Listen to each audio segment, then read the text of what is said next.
Passamos, então, agora imediatamente para o Tiago Peixoto, consultor do Banco Mundial. Por favor.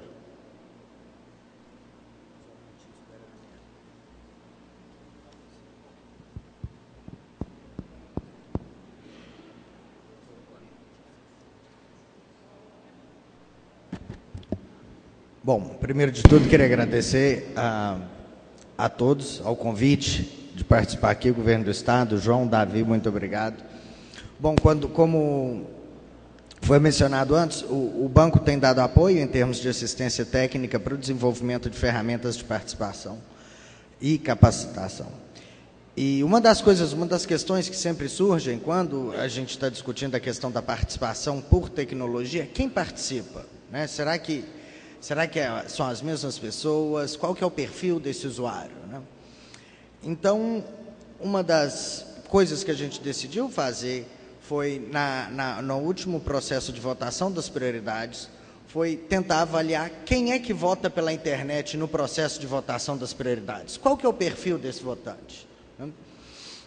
Então, junto com a Procergs e com a CEPLAG, nós criamos um sistema que, quando o cidadão ia na internet, ele votava, no final do voto, do processo de votação, aparecia uma pesquisa. Só para saber um pouquinho aqui do público, quantos de vocês utilizou a internet pelo menos uma vez nos últimos 3 meses? Por favor, levante as mãos. Ok, excelente. Então, vocês vão entender a maior parte da minha apresentação. Então, uma das coisas que a gente queria ver era quem utilizava. Então, vou começar com os dados um pouco chatos, eu acho que depois, no final, vai ficar mais interessante. E por que a gente está fazendo isso? Porque, como o Ricardo mencionou, esse portal da participação, ele vai ainda passar por um processo de transformação. E entender o usuário e as necessidades do usuário é essencial para a gente. E essa pesquisa, por exemplo, é o tipo de coisa que informa a nossa avaliação. Então, vamos lá olhar.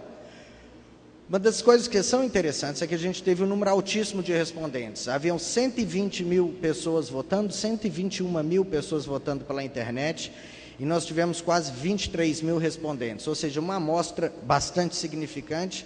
E, na verdade, nós realizamos uma pesquisa. Essa é a maior pesquisa na área de participação em tecnologia realizada até hoje no mundo, o que é um dado interessante, a menos que apareça uma outra pesquisa aí, mas a gente pesquisou bem e não pôde encontrar nada. Então, vamos lá. Quem é que participa pela internet no processo de votação das prioridades? Primeiro, rapidamente, a questão da idade.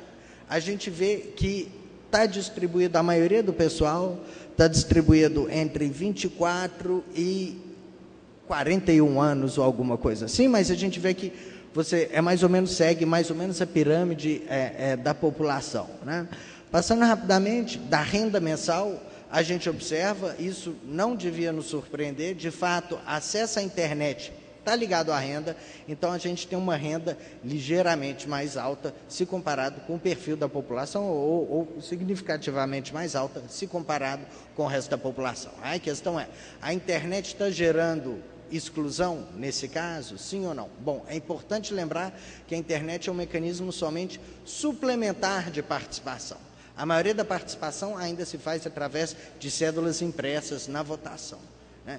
Mas será que a internet consegue integrar outras pessoas? Isso a gente vai ver mais para o final da apresentação. Continuando aqui, grau de escolaridade, a gente vê que a maioria tem grau superior completo ou incompleto. Agora, uma coisa interessante, as poucas pesquisas que foram feitas na questão da participação da consulta de prioridades estadual, mostra uma participação ou igualitária entre homens e mulheres, ou ligeiramente maior do lado dos homens. Na internet é o contrário, a gente tem 10% a mais de participação de mulheres. Ou seja, aqui a gente já tem um caso para mostrar por que isso. Bom, dá para especular várias coisas, talvez porque a mulher trabalha dupla jornada, então para ela é difícil vir a uma reunião. Ou seja, a internet, o que a gente viu aqui, ela causa um processo de inclusão de gênero. Esse resultado, ele é de fato consistente com outras pesquisas que a gente tem feito nesse sentido, principalmente comparando. A última pesquisa que eu vi aqui, feita no estadual, a participação era igual entre homens e mulheres. Aqui a gente tem mais mulheres, e bastante significativo estatisticamente. Depois a gente perguntou, mas você usa a internet ou não? Né? O que eu achei interessante é que 81% usava a internet, mas 19% era considerado não usuário de internet. Ou seja, eram pessoas que estavam indo ali só para votar mesmo. Ou seja, que mostra, ainda que exista uma barreira de tecnologia, você tem um grupo importante, quase 20%, que ainda que não seja usuário de internet, vai lá e utiliza o computador pela comodidade ou pela primeira vez. O que é importante ressaltar também, que às vezes a própria consulta popular ou a votação de prioridades via internet pode funcionar inclusive como um mecanismo de inclusão digital para muitas pessoas, né? E de onde que as pessoas votam, né? De onde é que as pessoas votam quando eles estão votando? Bom, a gente vê que muita gente vota do trabalho, o que é normal, é um dado. Então a maioria vota em casa, 41% no trabalho e o resto em outros locais. Outros locais, escolas, livrarias, pontos de internet de acesso público, lan houses e assim por diante. Né? Outra questão que a gente queria ver, porque a gente quer começar a pensar também a utilização da telefonia celular no processo de participação. Então, quem possui telefone celular? Desses votantes, 98% possuem telefone celular e 83% mandam e enviam mensagens, SMS, porque isso é importante, porque se a gente quiser utilizar celular, a gente tem que utilizar SMS, que é o mais barato. Então, a gente queria ver até que ponto esse pessoal usava o celular ou não, né? E uma questão que a gente viu, porque o pessoal sempre fala, olha, votar, participar é muito bom, mas a gente não sabe o que está acontecendo depois com as obras, né? E aí a gente perguntou, o que você acha da ideia de receber atualizações via celular sobre o andamento das prioridades do orçamento selecionadas, né? Ou seja, imagina, no momento que eu voto para uma obra, para uma escola em tal cidade, eu coloco o número do meu telefone. O sistema vai saber que, se aquela obra é aprovada, que você tem interesse naquela obra. Então, a gente pode enviar mensagem cada vez que existe uma coisa nova para a pessoa. Isso é uma coisa que a gente está considerando fazer e, por isso, a gente consultou. E a gente vê que a maioria considerava o processo útil de atualização via celular do que está acontecendo com as obras, né? Ao mesmo tempo, a gente tinha feito um teste bastante pequeno sobre que as pessoas podiam votar por celular, podia votar ou por SMS ou por smartphone. Foi um projeto pequeno que foi feito pela Procergs, um trabalho belíssimo, né? E a gente perguntou, primeira coisa, você ouviu falar da votação de prioridades via telefone e celular? Não é surpresa, porque de fato era esperado para ser um processo pequeno, 83% disse não. Mas o mais importante foi 85% das pessoas que estavam utilizando a internet achavam útil o fato de poder votar via telefone celular. Mas aí, lógico, o problema era que 70% das pessoas que achavam que esse método era útil, eles não sabiam que eles podiam votar via celular, né? E aí uma chamada, lógico, para quando a gente for expandir isso, se for expandir, tudo isso é um processo de diálogo com a sociedade civil, o que faz e o que não faz, né? A importância da comunicação, né? Uma questão do pessoal que está votando online, como é que eles ficaram sabendo do processo de votação de prioridade do orçamento? Como é que eles descobriram sobre isso? A gente vê que o primeiro fato que eles descobriram através da internet. Não foi televisão, rádio, bom, também, mas o principal foi através da internet, e a gente vai ver depois, principalmente através das redes sociais, que eles ficaram sabendo do processo. Ou seja, vocês veem que 33,6%, a maioria dessas pessoas ficaram sabendo através da internet, e quando eles ficaram sabendo através da internet, eles ficaram sabendo através das redes sociais. E qual rede social? Bom, vamos voltar aqui um pouquinho, né? Então, eles ficaram sabendo do processo na internet. Mas, então, são pessoas que votaram. A gente perguntou assim, mas depois que você votou, você compartilhou aquilo ou convidou alguém mais? Porque uma dimensão da cidadania é você votar. Outra coisa é você tentar também estimular o outro a votar. O que a gente viu é que das pessoas que votaram, 1/3 delas tomaram um passo adiante. Eles compartilharam ou curtiram alguma coisa na rede social, tentando aumentar a mobilização social. E a gente vê muito bem isso quando a gente analisa os dados, um efeito bola de neve de mobilização social através das redes sociais com os votantes, né? Quais dos meios eles utilizaram para compartilhar, comentar ou curtir conteúdo? Lógico, o principal foi conteúdo. E depois o e-mail. Por isso, a importância, por exemplo, da gente pensar a questão de design. Por que não colocar no portal, próxima vez quando tiver votação, envie e-mail para uma pessoa? Porque a gente viu que o e-mail continua sendo extremamente importante. O Facebook e o Orkut, lá como a gente vê, de fato, está virando algo do passado, né?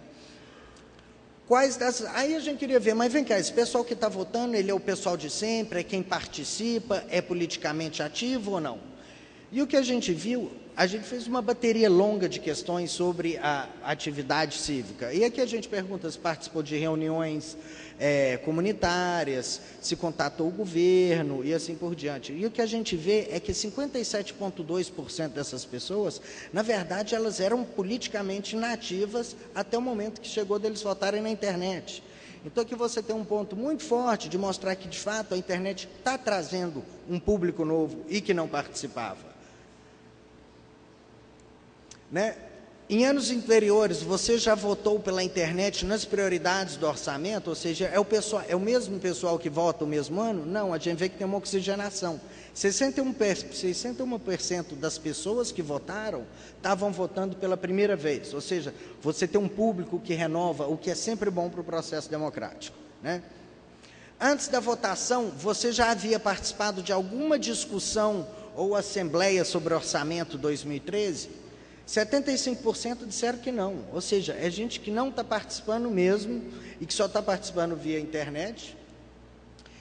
E aí a pergunta fundamental, se o voto das prioridades do orçamento não fosse possível pela internet, você ainda teria votado?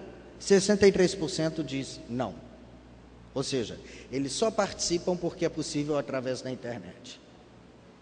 Ou seja, mais uma vez fazendo caso para o potencial inclusivo da internet. Agora, olha que interessante. Se o voto das prioridades do orçamento não fosse possível pela internet, você ainda teria votado? 37% disseram sim, eu votaria de qualquer jeito. Se não fosse pela internet, eu ia lá votar com a cédula. Desses, 33% compartilharam nas redes sociais. Mas esse, em teoria, é o cidadão mais engajado, que se não é cômodo, ele vai votar de qualquer jeito. Mas olha que interessante, quando a gente muda para os cidadãos que dizem que não, o dobro deles compartilhou em redes sociais. Ou seja, se a princípio esse cidadão que diz que ele é apático no seguinte sentido, que ele só vai votar se for através da internet, ele é 2 vezes mais ativo online. Ou seja, quando você cria espaço para o cidadão participar através da internet, você pode estar criando um novo tipo de cidadão que ele não seria ativo no mundo offline, mas ele é extremamente ativo no mundo online. Bom, a gente ainda está fazendo muitos cruzamentos, a gente ainda quer aprender muito sobre os usuários, a gente quer aprender muito sobre o pessoal que não utiliza a internet, e lógico, não é só sobre votação, é sobre transparência e participação. É o que eu queria dar os créditos a quem ajudou a fazer essa pesquisa, que foi o pessoal da Procergs, que fez um trabalho difícil, de última hora, que nós do banco demoramos muito para vir com o questionário para eles conseguiram fazer em tempo recorde, a CEPLAG que nos auxiliou também, e os pesquisadores, colegas também, que ajudaram a trabalhar e que continuam trabalhando. A gente pretende fazer mais cruzamento desses dados e retribuir e continuar um diálogo com todos aqueles que participam no Estado para ver como é que a gente pode melhorar essa ferramenta. Muito obrigado.